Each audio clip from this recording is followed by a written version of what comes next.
guys, what's up? Welcome in. This morning we're talking Heroic Disgrace with the author Scott Box, and we are going to talk What are we talking about? We're going to talk fantasy. Fantasy. No fantasy is the name. You just are hooked on fantasy. I love fantasy. That's Wait, a bad. Is it no fantasy? It is no fantasy. I think it says fantasy. Well, it does say the word but fantasy. That's what we need to get to the bottom of right here. But it does say no fantasy. It says no. It says Yes, no fantasy. I am aware of the titles. I thought of we my were talking subchapter. fantasy. Well, we can and we should, because the church thinks fantasy is like a bad word. It's a four-letter word, man. Yeah. Or it's kind of like magic. Magic's a four-letter word. Why? I can't Why talk is this? about magic and fantasy. Well, magic is, it's wizards and witchcraft and, okay. got that. Astrologers. Yeah, I got to be careful with that, Right. and you do. But shoot, I learned that lesson a long time ago with Lord of the Rings and Right. that this idea and C.S. Lewis and Chronicles of Narnia, and that idea that there is a deep magic that we can understand, and it's, go figure, it's the God of the universe that created this right. deep magic. It's the deepest magic and goes and supersedes all dark magic. And Right. anyway, Right. so we can play that game, but the church has always been like, no, let's just not even go there. Right, and why? And I mean, why is this when some of the greatest selling movies and books of all time deal with what you're calling a deep magic? I would also call the Force, because I'm a Star Wars guy. Star Like, Wars, give me a okay. lightsaber, that's me. Yeah. Right? Give me. I mean, you want to talk fantasy? No, you say no fantasy, but I say fantasy. I want to have the X-wing. I want to have a lightsaber. I want to be going a billion miles an hour, a billion miles away, and just that's me. That's who I am, and that's what I love. Right? And for the Lord of the Rings fans, the Star Wars fans out there, how can we kind of pull this back to no fantasy in this subsection of the book? Well, so fantasy is, I'm going to take that from a slightly different angle of just let's address what fantasy can also negatively be associated with. Absolutely. Which can be the sexual side, where it's like, stay away from fantasy because it can imply or connotate sexual imagery, and that's not what I'm talking about here. I'm talking about and addressing the concept of fear that was no fantasy. Like I was stepping into a realm that it didn't feel magical. It felt claustrophobic. Right. And it was no fantasy. Like I was being hit upside the head at this point in my life, when I was early 20s, where I was just experiencing something that was very real. It wasn't a fantasy. Got you. It wasn't an illusion. Right. It wasn't an illusion. This is a real thing. Obviously, we talk mental health. That's what we talk. And we talk about anxiety and depression. And when you're battling through anxiety, you can say in the physical, there is nothing that should be causing me this anxiety right now. There have been times I've been at dinner with my wife and had this overwhelming panic attack. For no reason. And in my mind, and I even know I can sit there and say, there is no reason for me to be having this problem right now, but I am melting down inside. Okay. I actually think it's super valuable. I know you tend to be the one asking the questions, which is super don't great. Do this. No, but why don't, that might be a valuable thing to just unpack, because for the reason there was no fantasy in that. That's that exactly was very real. That's exactly what was that experience like, and maybe what triggered it. So going back, if you were a person who at 20 years old, you were saying, hey, I'm having a panic attack, my response would have been, whatever, get over yourself, figure it out, okay? But now guess what? God had allowed me to be in this situation where I was delved in this situation. I was put in the situation after my accident and after some issues. I was sitting in a restaurant. This is just one example of hundreds, and you guys know what I'm talking about if you deal with anxiety, of sitting there in a calm, nice, great environment with my wife and having dinner, and all of a sudden a thing came over me. This panic came over me. Now, I will say that at that time, I did not understand triggers. I did not understand the feeling affecting me on the inside was caused by some things on the outside. Now that would be a trigger. A trigger, that's what you would so call my a trigger. triggers, exactly. For me, a trigger would be getting too warm. So I would be in a restaurant. It was probably December, and maybe I had my coat on.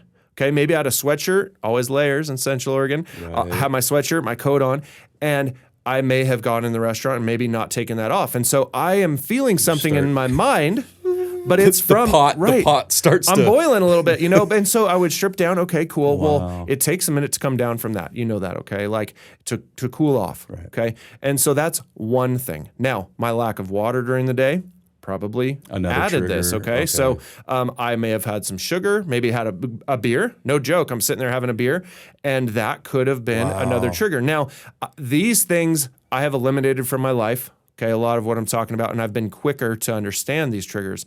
And I will tell you, I've had extreme breakthroughs in this, okay? So overcoming my anxiety. Clint. And that's what I want. Obviously, you and I, we talk about this off camera. It's what I want for our audience as well. Yeah. But when you're dealing with this, it is no fantasy. And this is exactly what your book is talking about. No fantasy. Yeah, and that idea of, I don't know, maybe you could speak to this too, the idea of claustrophobia. That's it. Is there a sense of that, or have you experienced Absolutely. that? I'm very claustrophobic. I don't do caves. I don't do like tight spaces all that well. I don't play hide and seek and hide in a closet. Like I have a claustrophobia to me. Just a fear or whatever it is, it's a weird thing. I just don't like tight spaces. But that also goes as far as like clothing. Like I don't drive in my car with my jacket on. No, it's 5 degrees outside. I'm not wearing a coat. As you notice, I came in today. I don't have a coat on. And interesting. It's because I will not drive with a coat on because I feel all tight and claustrophobic. And that could be a trigger. So what happens? I'll pave the way with this thought. When I've experienced a panic attack, which has happened a few times in my life, thankfully it's not an everyday occurrence. It's not an every year occurrence, thankfully now. But the walls actually started to close it. Right. Like the images in my eyes just kept getting smaller and smaller. And I suppose there's a time when if that really went all the way, you just kind of you just pass out, I guess, maybe. I have experienced that. Is that a claustrophobic thing? Is that what you mean when you talk claustrophobia, or is there something else that's connected to that? Is it the heat that you can't get out? Always it's not always the heat. I mean, it's not at all always the heat. It can be at the movie theater. It can be, the movie theater. I'm used to going to movies like after a few weeks after they've come out, so I don't go to movie theaters right the opening night because there's a ton of people, there's right? So many people. But I've gone to theater where there's been a ton of people, and even I'm comfortable. It's good. It's the summer. I'm in a t-shirt, no heat problem at all, and I can just feel like everything's on top of me and feel that claustrophobia as well. Now again, I also have breathing exercises. If you don't know your breathing exercises, these are a must. These are a lifesaver in a panic attack, anxiety situation. So you breathe in, you hold, for more than you usually would. You breathe in deep. The oxygen is actually like a drug, and it calms you down. This is good. So more oxygen. People need to hear this, man. Right. Not everybody. We know that there's good information out there, but there are folks that'll watch this that are like, what the heck? You breathe? Sure. Right, breathing. I know I'm breathing. No, you breathe in deep. You breathe in deep. It has to be deep. Yeah. Because breathing like that's not going to work. No, you do not want to breathe like that. You don't want to hyperventilate, but you do want to get as much oxygen and hold it as for we're talking 20 seconds. Not anything crazy. Just holding your breath for a minute and breathe out slowly and breathe in again. Now, I do want everyone to know that what we're talking about is not the same for all people, but also, we're in this together, and this is no fantasy. I mean, that's what we're talking about in the book. When a fear, and I don't care what the fear, if a fear gets in your mind and starts triggering you, whether it's claustrophobia, whether it's everything, whatever stresses, any fears, okay, they're going to affect us differently. But we do have to know how to combat these. Yeah. Which brings me back. I would rather talk fantasy. And Star Wars. So here's what I would say then to swing, because I'm tracking with you. This idea that if there's anybody in my life that I don't talk about this, maybe I think I bring up Han Solo once in the book. Nice. And it's not even in this section. But there was this idea that if I'm anybody in this story, I'm him. I'm Han Solo.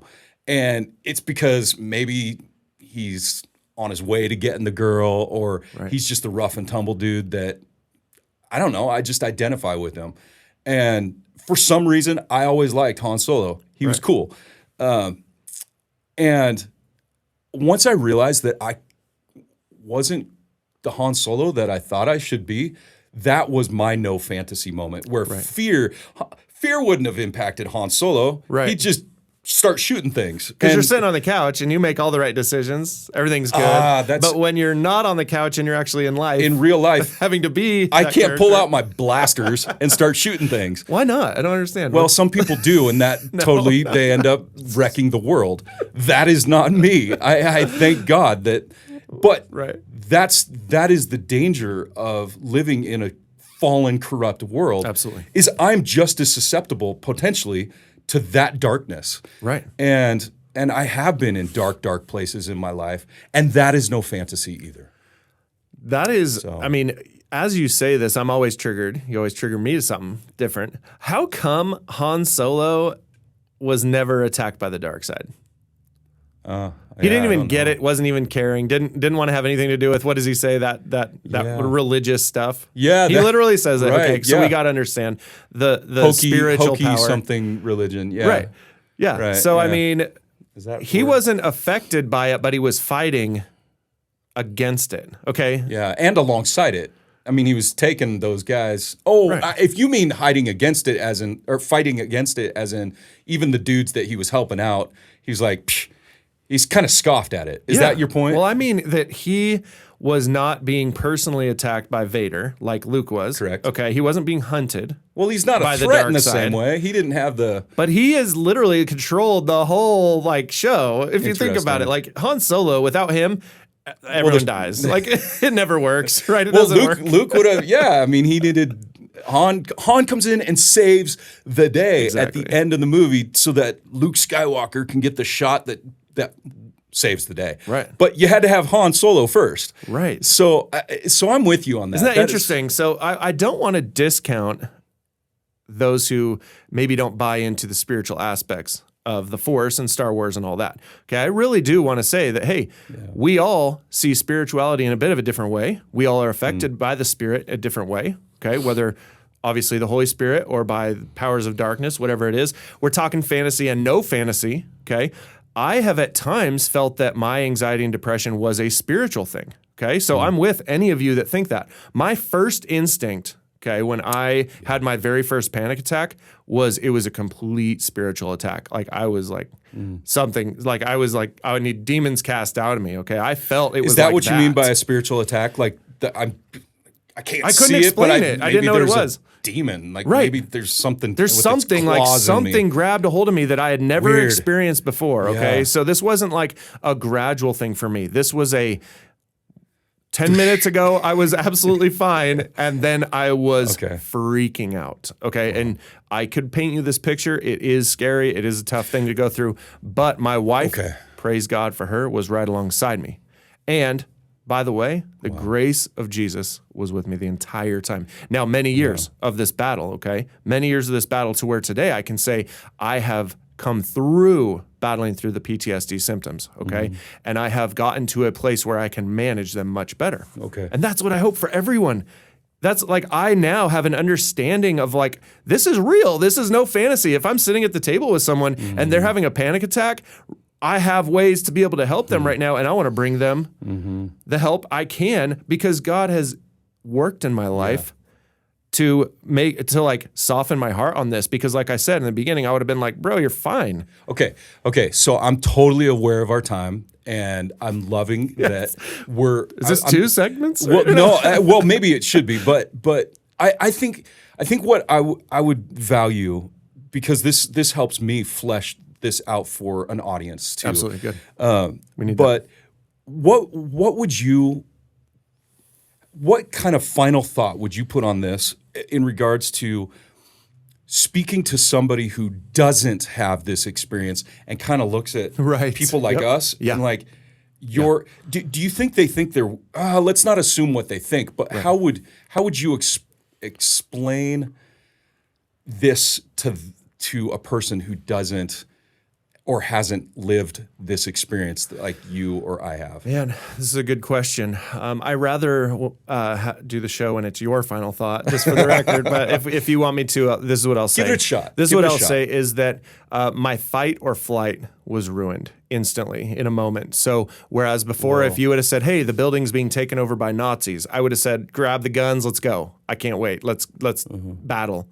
And in that moment, when I was battling through anxiety and depression daily for years, that I would have cried in a corner instead of go to the battle. Like instead of running toward the battle, I would run away and cry and hide. And because I was so affected by this, it was crippling. It was no fantasy that I could say, hey, if you've never dealt with this and you don't know what this is like, then understand that it is a real thing, but it is a very strange personal thing. And so coming alongside those people, your loved ones or your friends or your family, whoever it might be that's dealing with these things, all that I can give for best advice is what my wife modeled.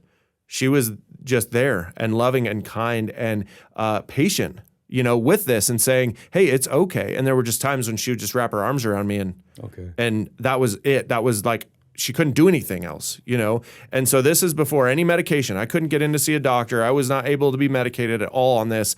And I had a rough few months while the state was deciding whether I was really dealing with this or not. So it was hell. And she was patient and kind and loving. But I will tell you that it is no fantasy. It's no joke. And all we can hope to do, my final thought, all we can hope to do is help and be there for you guys. And through our experiences, through our weakness, he is made strong. And only by the power of Jesus and the power of prayer am I able to even sit here with you right now, because I was in a dark, dark place. And I want everyone to know there's hope. There's absolute hope. I mean, this is exactly why I'm involved in the Heroic Disgrace Project, the Worship Hero Project. Obviously, if you can't see it here, let me get it up on cam for you. Order out of chaos, hope out of fear. If you've ever had fear, there is hope. There's hope in the power of the Lord and in Jesus. And that's what we're trying to do here, is just show you that. And obviously, like you just said, so Heroic Disgrace, obviously, check this out. Get it on Amazon. It's a great book. That's why I'm involved, because I feel so passionately about this, because I've experienced it. Reach out to us, Worship Hero, on social media, or we're everywhere on social media, whatever you want to do, and worshiphero.com, heroicdisgrace.com, and we will be talking next time about more real stuff. So more real stuff. So join us. Thank you.